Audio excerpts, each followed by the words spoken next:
प्रश्न है, संख्या रेखा पर वर्गमूल 9.3 को निरूपित कीजिए। अर्थात संख्या रेखा पर वर्गमूल 9.3 को प्रदर्शित करना अर्थात दिखाना है। तो आइए समझते हैं किस प्रकार से वर्गमूल 9.3 को संख्या रेखा पर प्रदर्शित किया जा सकता है। तो यहाँ एक चित्र दिया गया है जिसमें वर्गमूल 9.3 को संख्या रेखा पर प्रदर्शित करने की रचना दर्शाई गई है। तो सबसे पहले क्या किया गया है? सबसे पहले ए बी है, एक रेखाखंड 9.3 सेंटीमीटर खींचा गया है। तो किस प्रकार से 9.3 सेंटीमीटर को हम पट्टी की मदद से खींचें, तो आइए इसको हम समझते हैं।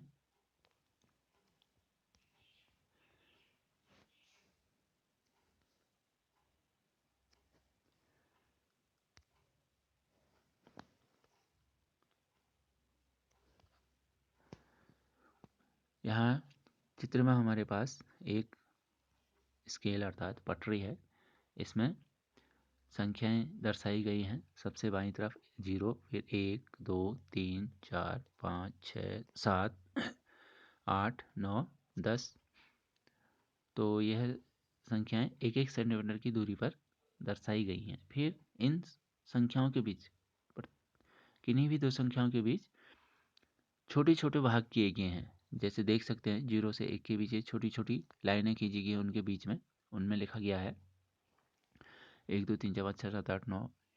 इस प्रकार से किन्हीं भी दो संख्याओं के बीच छोटे छोटे भाग किए गए हैं। तो हमने कितना रेखाखंड खींचना है? 9.3। तो 9.3 हम किस प्रकार खींच सकते हैं? तो हमारा 9 कहाँ है? इधर है। उसके बाद तो हम 9 के बाद 3 छोटे खाने, 9 के बाद 3 छोटे खाने खींचेंगे। चित्र को थोड़ा बड़ा कर लेते हैं ताकि दिखाई दे कि 9 के बाद 3 कहाँ पर आता है। तो हम देख सकते हैं कि यहाँ 9 है हमारे पास। उसके बाद 3 ये छोटे छोटे खाने जिनमें 1, 2, 3, 4, 5, 6, 7, 8, 9 लिखा गया है। तो 9 के बाद 3 कहाँ पर आता है? तो वहाँ तक हम इधर पर आता है ये 9 के बाद 3। तो यहाँ तक हम अपना 9.3 सेंटीमीटर का एक रेखाखंड खींचेंगे। 9 के बाद 3 छोटे स्थान तक है। जहाँ दिखाई दे रहा होगा 3 कहाँ पर लिखा है। तो 9.3 इस प्रकार से हम 9.3 को देखते हैं। तो आइए अब हम 9.3 सेंटीमीटर का एक रेखाखंड खींचते हैं। अब स्केल की मदद से हम 9.3 सेंटीमीटर किस प्रकार खींचेंगे? 0 से शुरू करेंगे, 0। उसके बाद 9 तक जाएंगे, 9 से थोड़ा सा आगे जहाँ 3 छोटे खाने दिखाए थे वहाँ तक। अब ये थोड़ा ज़्यादा हो गया, 9 से थोड़ा सा आगे। ये हो गया यहाँ पर 9.3 सेंटीमीटर तक हमारा एक रेखाखंड हो गया है। इस प्रकार से 9.3 सेंटीमीटर स्केल से नापकर 9.3 सेंटीमीटर खींचा जा सकता है। अब आइए 9.3 सेंटीमीटर हमने रेखाखंड खींचना सीखा कि स्केल की मदद से हम किस प्रकार से 9.3 सेंटीमीटर को नाप कर खींच सकते हैं। तो आइए अब आगे रचना की ओर बढ़ते हैं।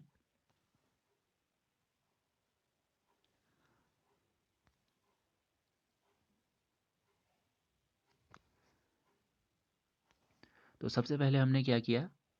ए और इधर बी, ए बी 9.3 सेंटीमीटर का रेखाखंड खींच लिया है। अब उसके बाद क्या करते हैं?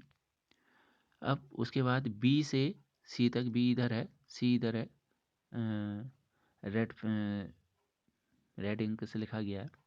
तो बी और सी, बी से सी तक 1 सेंटीमीटर और आगे बढ़ाते हैं। बी से सी तक 1 सेंटीमीटर बढ़ाते हैं। उसके बाद सी से आगे को भी संख्या रेखा को दर्शाया गया है और सी से आगे को 1-1 सेंटीमीटर की दूरी पर संख्याओं को दर्शाया गया है। तो सी पर हमने लिखा है 1 और फिर 1-1 सेंटीमीटर की दूरी पर 1 के बाद 2, 3, 4 इस तरह से संख्या रेखा आगे को बनाई गई है। तो इसका उपयोग आगे होगा हमारी रचना में कि क्यों इनको बनाया गया, आगे को बढ़ाया गया है। तो हमारी 9.3 सेंटीमीटर का रेखाखंड खींचने के बाद हमने क्या करना है? बी से सी तक 1 सेंटीमीटर और बढ़ा देना है। तो अब इससे आगे, इससे अगला स्टेप क्या होता है उसे देखते हैं। अब हमारे पास हो गया ए सी हो गया। अब हम ए सी का लंब समद्विभाजक करेंगे। लंब समद्विभाजक अर्थात लंब बने 90 अंश का कोण बनना चाहिए और समद्विभाजक बने समान 2 भाग होने चाहिए। तो इसके लिए क्या करते हैं हम, AC का आधा भाग, आधे से अधिक भाग, प्रकार पर पटरी की मदद से हम यहाँ AC का आधे से अधिक भाग नाप लेते हैं।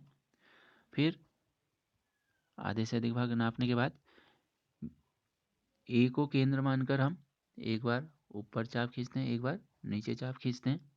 इसी प्रकार हम B को केंद्र मानेंगे, अर्थात प्रकार की नोक B पर होगी और वही चाप होगा हमारा जो आधे से अधिक दूरी का चाप लिया था।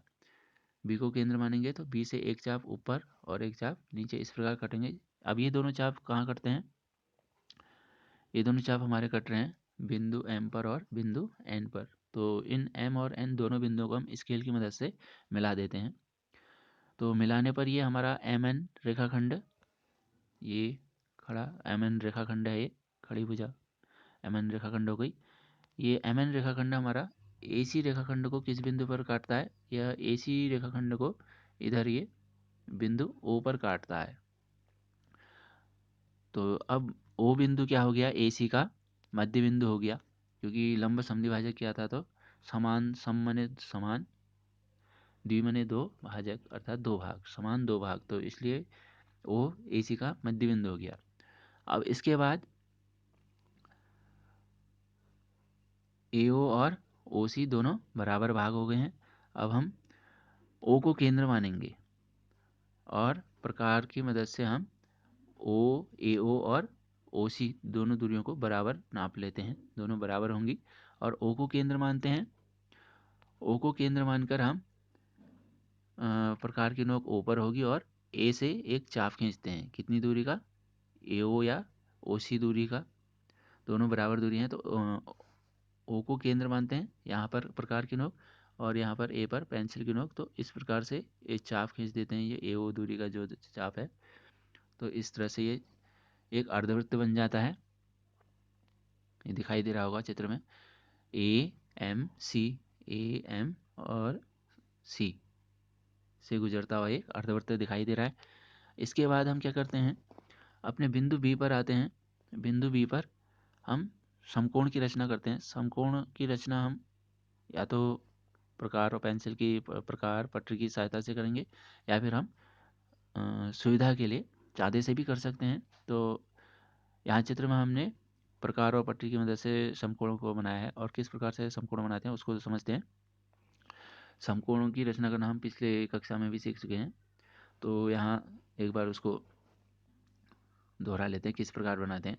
तो बिंदु B पर हमने समकोण बनाना है, तो B बिंदु पर समकोण बनाने के लिए हम, जैसे यहाँ मान लिया हमने B और इधर ये P, BP दूरी, यह है BP दूरी इतनी, तो इस BP दूरी का हम एक चाप खींचते हैं। तो हम हमारी दूरी कम या ज़्यादा कुछ भी हो सकती है, तो हमने BP जितनी दूरी ली है हम इसके एक चाप खींचते हैं B को केंद्र मानकर। B को केंद्र मानेंगे और यहाँ पर B पर प्रकार की नोक, P पर पेंसिल की नोक, तो हम P से होते ही एक चाप खींचते हैं, वो इस प्रकार जाता है ये। तो क्या चाप हो जाएगा हमारा, B को केंद्र मानकर चाप खींच रहे हैं, P से प्रारंभ कर रहे हैं, तो PQ हमारा चाप बन जाता है। चित्र में दिखाई दे रहा होगा PQ चाप कहाँ है, P इधर है, Q यहाँ है, तो इनके बीच एक चाप बना हुआ है, तो ये हमारा PQ चाप हो जाता है। उसके बाद जितनी चाप की दूरी है, चाप की दूरी वही रहेगी। अब हम बिंदु P पर आ जाते हैं, यहाँ पर से हम पहला चाप ये R पर करता है, फिर R पर आ जाते हैं, R को केंद्र मानते हैं, R से दूसरा चाप यहाँ S पर इस प्रकार आ जाता है, दिखाई दे रहा होगा S कहाँ पर लिखा है। उसके बाद R और S दोनों को केंद्र मानकर ऊपर चाप काटते हैं, R से चाप काटते हैं, इस तरह से कटता है, और S से चाप काटते हैं इस तरह से। तो ये R और S को केंद्र मानकर कहाँ चाप कट रहे हैं, हमारे बिंदु T पर, यहाँ इस प्रकार से कट रहे हैं। तो अब जो बिंदु T पर चाप कट गए हैं, दोनों चाप एक दूसरे को काट रहे हैं, तो अब हम बिंदु T को बिंदु B से मिला देते हैं। यहाँ इस तरह से ये मिलाया हुआ है चित्र में, बिंदु T से बिंदु B को मिला देते हैं। तो यह BT रेखाखंड, यह है BT रेखाखंड हमारे दिए पहले खींचे गए अर्धवृत्त को, यानी AMC, इस अर्धवृत्त को कहाँ पर काटता है, इस अर्धवृत्त को बिंदु Z पर काट रहा है। तो अब हम बी जेड की दूरी को नाप लेते हैं। बी जेड ये है, तो इस बी जेड की दूरी को हम प्रकार की मदद से नाप लेते हैं। उसके बाद बिंदु बी को केंद्र मानते हैं, अर्थात प्रकार की नोक बिंदु बी पर होगी और पेंसिल की नोक जेड पर होगी। तो इसको हम इस चाप की दूरी को हम नीचे की ओर यानी कि अपनी इस संख्या रेखा की ओर खींचते हैं। कैसे खींचेंगे? बिंदु बी को केंद्र मानेंगे और यहाँ पर प्रकार की नोक होगी और बिंदु जेड पर पेंसिल की नोक होगी। तो यहाँ से इस तरह से चाप नीचे की ओर खींचेंगे संख्या रेखा की ओर, जेड से होते हुए चाप इस तरह से नीचे की ओर यहाँ पर आ जाता है। चित्र में देख रहे होंगे जेड से होता है चाप आ रहा है, ये 3 के थोड़ा सा दाईं ओर है, 3 के बहुत ही नज़दीक है। तो यहाँ पर बिंदु का नाम नहीं लिखा है, बिंदु का नाम लिख लेते हैं। माना यहाँ पर बिंदु है हमारा, वाई बिंदु है। तो बी को केंद्र मानकर हमने जेड वाई एक चाप खींच लिया। तो ये संख्या रेखा पर जहाँ पर करता है वो 3 के बहुत ही नज़दीक है, 3 के थोड़ा सा दाईं ओर। तो यही बिंदु जो हमारा आएगा क्या कहलाएगा? वर्गमूल 9.3। तो हरी पेन से एरो को खींचकर दिखाया गया है कि ये बिंदु कहाँ पर है और रूट 9.3 यही जो बिंदु आया हमारा वर्गमूल 9.3 कहलाता है।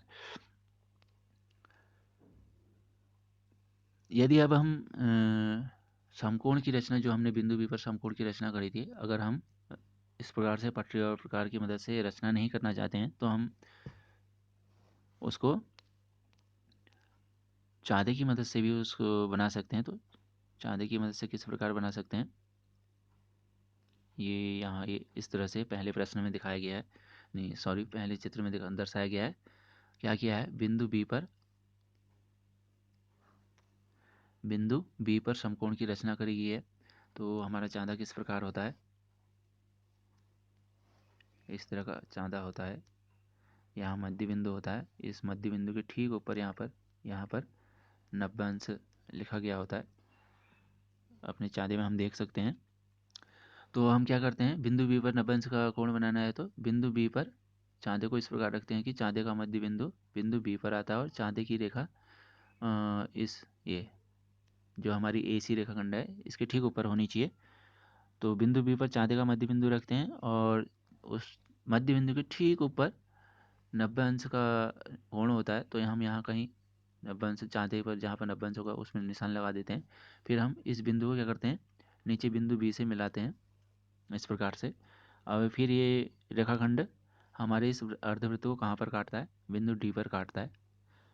इस प्रकार से बिंदु डी को काट रहा है और यहाँ हमारा समकोण बन गया है, निशान लगा हुआ है समकोण का। अब हम क्या करते हैं? इस बी डी दूरी को प्रकार से नाप लेते हैं और बी को केंद्र मानकर डी से होते ये चाप हमारा नीचे संख्या रेखा की ओर आ जाता है। और जहाँ पर ये संख्या रेखा को काट रहा है, किस बिंदु पर काट रहे हैं? यहाँ ई बिंदु पर काटते हुए दिखाया गया है। तो यही ई बिंदु हमारा क्या हो जाता है? वर्गमूल 9.3 हो जाता है। तो अब इस चित्र में हमारी थोड़ी रचना सरल दिख रही है, कम रचना दर्शाई गई है और समझने में भी सरल है, आसान है।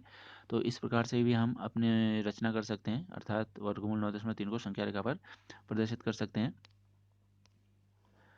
अब हमने जो पहला चित्र दिखाया ये, इसमें रचनाएं ज़्यादा हैं, ज़्यादा चाप दिख रहे हैं, थोड़ा समझने में कठिन लग रहा होगा, लेकिन अगर हम इस बार बार अभ्यास करेंगे तो ये भी समझ में आ जाएगा। अब हम एक अन्य चित्र और देखते हैं, उसमें हमारे पास थोड़ा चाप जितने चाप कटे हैं उसमें चाप कम हो सकता है। यानी कि कौन सा चाप कम हो सकता है? ये जो हमने जेड से ये इस तरह से इधर वाई मान लिया, ये जेड वाई वाला चाप ये हमारे पास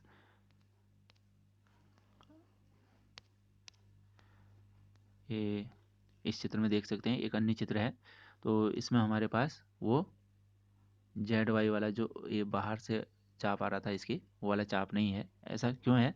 तो ऐसा इसलिए है, जब हम बिंदु बी पर समकोण बना रहे हैं तो हमने जो ये बीपी की दूरी ली है, यह दूरी कितनी ली है? कम ली है या इससे थोड़ा ज़्यादा ली है या और ज़्यादा ली है? तो इस पर निर्भर करेगा कि हमने ये समकोण बनाते समय जो चाप लिया था वो कितनी दूरी का ये चाप खींच रहे हैं। तो इसी चाप के कारण ये जो इसी चाप यानी इसी दूरी के कारण हमारे चापों की संख्या कम हो सकती है। तो इस चित्र में देखते हैं कि जो हमने ये बीपी दूरी का चाप लिया है, तो ये जब बी टी हमारे अर्धवृत्त को जेड पर काट रहा है तो ये बी टी की दूरी वही आ जा रही है जितनी हमने ये बी पी की दूरी चाप के द्वारा ली गई थी। तो इसलिए हमें जो जेड से हम चाप खींचते हैं तो संख्या रेखा की ओर, वो उसी पहले ही वाली चाप में ही आ जाता है। इस प्रकार हमें एक अतिरिक्त चाप की वो नहीं खींचना पड़ता है। तो अब समझ में आ गया होगा कि किस प्रकार से हम संख्या रेखा पर वर्गमूल 9.3 को प्रदर्शित कर सकते हैं। एक चित्र ये है, इसमें एक चाप कम है हमारे पास, और दूसरा चित्र ये है, इसमें हमारे चाप की संख्या ज़्यादा है, और एक चित्र ये है हमारे पास, इसमें चापों की संख्या सबसे कम दर्शाई गई है। तो तीनों तरीके से, जिस भी तरीके से आपको समझ में आता है।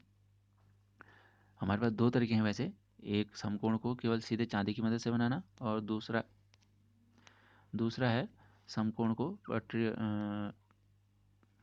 पटरी प्रकार की मदद से रचना करके बनाना। तो ये दो तरीक़ों से हम अपना चित्र बना सकते हैं।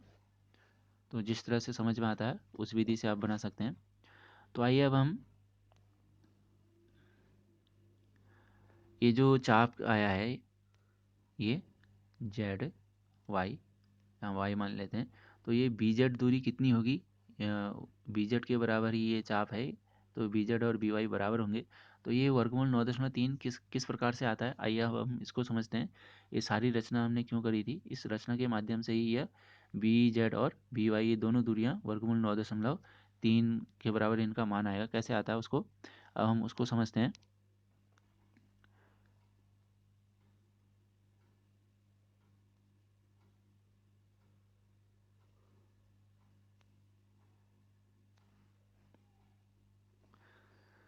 तो हमारे पास यहाँ ए बी हमने रेखाखंड खींचा था, ए बी, तो ए बी रेखाखंड कितना खींचा था हमने, 9.3 सेंटीमीटर। उसके बाद हमने बी सी को 1 सेंटीमीटर बढ़ाया था, तो बी सी हो गया कितना, 1 सेंटीमीटर। तो अब ए सी पूरा कितना हो गया, उसमें दो भाग हैं हमारे पास, ए बी और ए सी। चित्र में आप देख सकते हैं, ए सी तक हमारे पास ए बी और बी सी दो भाग से मिलकर ए सी बनता है। तो ए सी का मान ज्ञात करते हैं हम, तो ए सी बराबर क्या हो जाएगा, ए बी धन बी सी। ए बी का मान है 9.3 और बी सी का मान है 1, दोनों को जोड़ देते हैं, तो ए सी का मान आ जाता है 9.3 धन 1 बराबर 10.3। अब उसके बाद हमने ए सी का लंब समद्विभाजक किया था, तो दो समान भाग ए ओ और ओ सी, फिर ओ को केंद्र मानकर ए ओ या ओ सी, ये बराबर दूरी है, इस चाप के बराबर दूरी लेकर ओ को केंद्र मानकर ये अर्धवृत्त खींचा था। तो वही ए ओ की दूरी यहाँ पर भी आती है, जब हम ओ को केंद्र मानकर चाप खींचते हैं, तो ये जब हम प्रकार को घुमाते हैं तो यही दूरी ओ जेड की भी होती है। तो इसलिए ए ओ, ओ सी और ओ जेड ये तीनों दूरियां बराबर होंगी। अब आइए इनका मान कितना होता है उसको ज्ञात करते हैं। तो ए ओ बराबर सी ओ बराबर किसके आधे हैं, ये ए सी के आधे हैं। तो ए सी का मान कितना है, 10.3, उसका आधा बट्टे 2। तो इसको हल करते हैं, तो हल करने पर आता है 5.15। अब चूँकि ए ओ सी ओ और ओ जेड, ए ओ ओ सी और ओ जेड जब अर्धवृत्त खींचा गया था, ये तीनों दूरियां बराबर हैं, तो ये इन तीनों का मान कितना आ गया, 5.15। अब हम देखते हैं ओ सी में, ओ सी के दो भाग हैं, ओ सी के दो भाग क्या हैं, ओ बी धन बी सी मिलकर बनता है ओ सी। तो अब यहाँ से हमारे पास ओ सी की दूरी है और बी सी की भी दूरी है, केवल ओ बी की दूरी नहीं है। तो अब हम ओ बी की दूरी ज्ञात करने के लिए आगे को हल करते हैं। ओ बी धन बी सी बराबर हो गया ये ओ सी। तो अब हम ओ बी का मान ज्ञात करना है, तो यहाँ से पक्षांतर करेंगे, तो ओ बी अपनी जगह पर रहेगा, धन का बी सी यहाँ पक्षांतर होकर कहाँ गया, ओ सी माइनस बी सी हो गया पक्षांतर करने पर। अब यहाँ मान रख देते हैं, ओ सी का मान आया है हमारे पास, इधर पर ओ सी का मान आया है 10.3/2, और बी सी का मान कितना है, बी सी का मान चित्र से देख सकते हैं 1 है, तो यहाँ ऋण 1 हो गया। इसको हल करने पर आता है 5.15 ऋण 1, तो घटाने पर आ जाता है 4.15। तो इस प्रकार हमारे पास ओ बी का मान कितना आ गया, 4.15 सेंटीमीटर। अब हमारी ये कौन सी दूरी ज्ञात करनी है, ये बी जेड वाली दूरी, और यहाँ ये जेड से ये जो चाप की दूरी है, ये इतना उसी दूरी का चाप बनाया, तो ये बी से कहाँ पर आ जाता है, यहाँ संख्या रेखा में इसको वाई ले लेते हैं, तो बी वाई, तो बी जेड और बी वाई दोनों बराबर दूरी हैं। तो ये बी जेड दूरी आती कितनी है, अब इसको समझते हैं। तो हमारा यहाँ समकोण त्रिभुज बन रहा है बिंदु ओ बी और जेड को मिलाकर। तो ओ बी जेड हमारा एक समकोण त्रिभुज बन रहा है इस तरह से। यहाँ ओ है, यहाँ बी है और यहाँ जेड है। इन तीनों बिंदुओं से एक समकोण त्रिभुज बन रहा है हमारा। अब हम इस समकोण त्रिभुज में समझते हैं। समकोण त्रिभुज में पाइथागोरस प्रमेय का प्रयोग करेंगे। समकोण त्रिभुज ओ बी जेड में पाइथागोरस प्रमेय से पाइथागोरस प्रमेय होती है कर्ण का वर्ग बराबर आधार का वर्ग धन लंब का वर्ग। तो हमारा यहाँ कर्ण कहाँ पर होता है, जो समकोण बनता है समकोण के सामने की भुजा कर्ण कहलाती है। तो हमारा यहाँ कर्ण कौन होगा, इस समकोण के सामने कौन है, ओ जेड। तो ये हमारा कर्ण हो जाएगा, कर्ण की जगह पर ओ जेड का वर्ग। और आधार कौन है, आधार में हमारे पास ओ बी है, तो आधार की जगह पर ओ बी का वर्ग धन लंब कौन है, लंब में हमारे पास है इस समकोण त्रिभुज में बी जेड। तो यहाँ लंब की जगह हो गया बी जेड का वर्ग इस प्रकार से। तो अब आइए हम यहाँ किसका मान ज्ञात करना है, हमने बी जेड का मान ज्ञात करना है। तो हम थोड़ा पक्षांतर कर लेते हैं। तो ओ बी का वर्ग ये पक्षांतर होकर बाईं तरफ आ जाता है और यहाँ क्या हो जाता है, ओ जेड का वर्ग ऋण ओ बी का वर्ग बराबर बच जाता है बी जेड का वर्ग। इसी को और थोड़ा बदल कर लिख सकते हैं, दाएं पक्ष को बाएं में, बाएं पक्ष को दाएं में लिखने पर क्या हो जाता है, बी जेड का वर्ग बराबर ओ जेड का वर्ग ऋण ओ बी का वर्ग हो गया। अब हम यहाँ मान रखेंगे, बी जेड का वर्ग ज्ञात करना है, ओ जेड का मान कितना है, ओ जेड का मान हमारे पास यहाँ हम पहले ज्ञात कर चुके हैं 5.15, तो उसकी जगह लिख देते हैं 5.15 का वर्ग। फिर ऋण ओ बी का वर्ग है, ओ बी का मान कितना आया है, ओ बी का मान हमारा आया है, ओ बी का मान ये आया है 4.15, तो ओ बी की जगह हम लिख देते हैं ये 4.15 इसका वर्ग। अब इसको हल करते हैं, हल करने के लिए हम किस प्रकार करेंगे, हमारा हो गया 5.15 का वर्ग ऋण 4.15 का वर्ग। अब इसको हम इसका वर्ग करके लिखें तो हमें गुणा करना पड़ेगा उतना ज़्यादा। तो हम इसको सूत्र की मदद से हल करते हैं। आइए कौन से सूत्र का प्रयोग करेंगे हम इसको हल करने के लिए। पिछली कक्षाओं में हम कुछ सूत्रों को या सर्वसमीकरणों को पढ़ चुके हैं। तो अब हम इस का मान ज्ञात करने के लिए किस सूत्र का प्रयोग करेंगे देखते हैं। हमने क्या ज्ञात करना है, ये बी जेड का वर्ग ये इस लाइन में लिखा गया है, कितना मान है इसका। तो यहाँ ए हमारा बन रहा है ए स्क्वायर ऋण बी स्क्वायर बन रहा है। तो ए स्क्वायर ऋण बी स्क्वायर इसका एक सूत्र है, ये सर्वसमीकरण कहलाता है। तो इसका मान होता है ए धन बी एक कोष्ठक में और ए ऋण बी दूसरे कोष्ठक में। तो ये दोनों अलग अलग कोष्ठक में इनका गुणा है। तो क्या हो गया हमारा ए स्क्वायर ऋण बी स्क्वायर बराबर ए धन बी एक कोष्ठक में फिर गुणा ए ऋण बी दूसरे कोष्ठक में। तो इस सूत्र की मदद से आइए हम इसका मान ज्ञात करते हैं। तो क्या हो जाएगा, ए की जगह पर हमारा 5.15 और बी की जगह पर 4.15। तो ए स्क्वायर ऋण बी स्क्वायर बराबर क्या हो जाएगा, ए धन बी कोष्ठक में फिर दूसरे कोष्ठक में ए ऋण बी। तो क्या हो बन गया 5.15 धन 4.15 पहले कोष्ठक में फिर दूसरे कोष्ठक में 5.15 ऋण 4.15। अब इनको हल करते हैं। तो पहले कोष्ठक में हल करने पर आता है, दोनों को जोड़ देते हैं 9.3 आता है। फिर दूसरे कोष्ठक में दोनों को घटाने पर 1 आता है। दोनों कोष्ठकों के बीच गुणा होता है तो 9.3 और 1 को गुणा करने पर आ जाता है 9.3। तो बी जेड का वर्ग बराबर कितना आ गया 9.3 का वर्ग। अब हमने तो बी जेड का मान ज्ञात करना है, इसलिए हम क्या करेंगे, बी जेड में से वर्ग हटाएंगे तो वर्ग का उल्टा होता है वर्गमूल। बी जेड से वर्ग हटाया तो दाईं तरफ 9.3 का क्या हो गया वर्गमूल। तो बी जेड दूरी हमारी कितनी आ गई, इस प्रकार से हम बी जेड दूरी आ गई है वर्गमूल 9.3। कहाँ है बी जेड दूरी, यह है बी जेड दूरी, ये वर्गमूल 9.3 आ गई। तो हमने बी को केंद्र मानकर इसी दूरी का चाप खींचा था और ये संख्या रेखा पर यहाँ कट रहा था ये। तो वही दूरी यहाँ भी आ गई अब ये संख्या रेखा में। तो ये यहाँ y मान लेते हैं। तो बी जेड और बी वाई दोनों दूरियाँ कितनी आ गई वर्गमूल 9.3। तो इसलिए ये जो हमारा यहाँ चाप कट रहा था इस बिंदु पर, तो कितना था ये यहाँ दिखाया गया है वर्गमूल 9.3। इस प्रकार से हमारा वर्गमूल 9.3 कहाँ पर प्रदर्शित हो जाता है, संख्या रेखा पर। इससे ऊपर वाले चित्र में भी हम देख सकते हैं कि किस प्रकार से ये बी जेड की दूरी और उसी चाप को हमने यहाँ खींचा था संख्या रेखा पर, कहाँ आया है वो इस बिंदु पर आया है, 3 के नज़दीक है। तो इसको हमने बी ये वाई मान लेते हैं इस बिंदु पर। तो बी जेड और बी वाई दोनों दूरियाँ कितनी हो गई है वर्गमूल 9.3। इस प्रकार से ये संख्या रेखा पर ये बिंदु यहाँ पर 3 के बहुत नज़दीक है, कितना हो गया वर्गमूल 9.3। अब आइए देखते हैं कि ये वर्गमूल 9.3 आखिर इसका मान कितना होता है। ये तो वर्गमूल में है लेकिन हमने इसको संख्या रेखा में दिखाया, तो संख्या रेखा में दिखाया है ये बी से यहाँ तक का कि ये बी वाई दूरी। अगर हम इसको पटरी से नापें तो कितना आता है, और ये वर्गमूल 9.3 का अगर हम मान ज्ञात करें तो क्या दोनों मान बराबर आते हैं हमारे पास। तो यह निर्भर करेगा कि हमने जो चाप काटे हैं ये कितने सही सही काटे हैं, कहीं चाप हिला तो नहीं है, कहीं थोड़ा सा कम ज़्यादा तो नहीं हुआ है। तो पटरी की मदद से नापेंगे, और हम उससे पहले हम 9.3 का वर्गमूल ज्ञात करके देखते हैं कि इसका मान कितना आता है। तो आइए अब हम इसको समझते हैं कि किस प्रकार से इसका मान ज्ञात कर सकते हैं। हमने ज्ञात करना है 9.3 का वर्गमूल।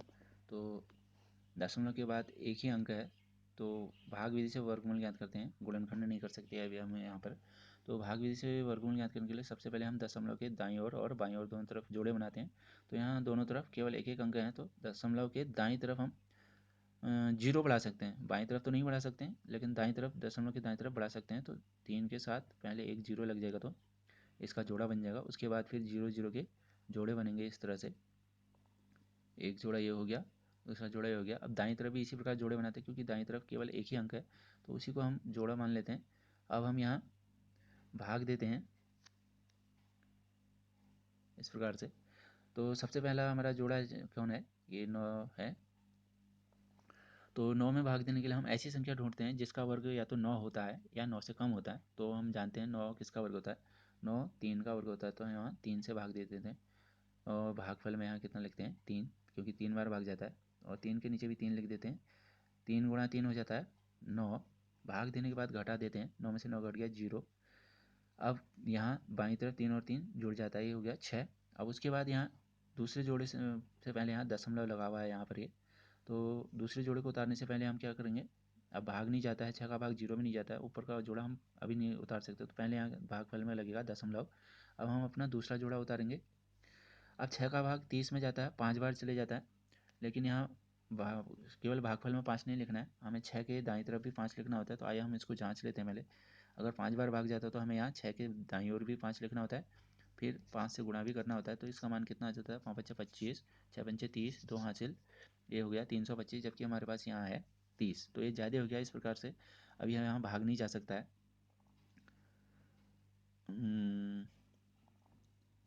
अगर हम 0 बार भाग देते हैं तो क्या होगा, 6 की दाईं तरफ भी 0 लगेगा, और ये 0 से गुणा होगा, तो 60 गुणा 0 0 आ जाता है। तो हम हमारा भाग यहाँ पर कितनी बार जाएगा, यहाँ 0 बार भाग जाएगा। कितनी बार भाग जाएगा, 0 बार भाग जाएगा। यहाँ 6 के दाईं ओर भी 0 लिखेंगे, तो ये 0 ही बन जाएगा। अब उसके बाद फिर हम ऊपर से अगला जोड़ा उतारते हैं, ये 0 0 का, इस 0 को इसको उतारते हैं। अब 60 का भाग 3000 में कितनी बार जाता है, इसको जांच लेते हैं।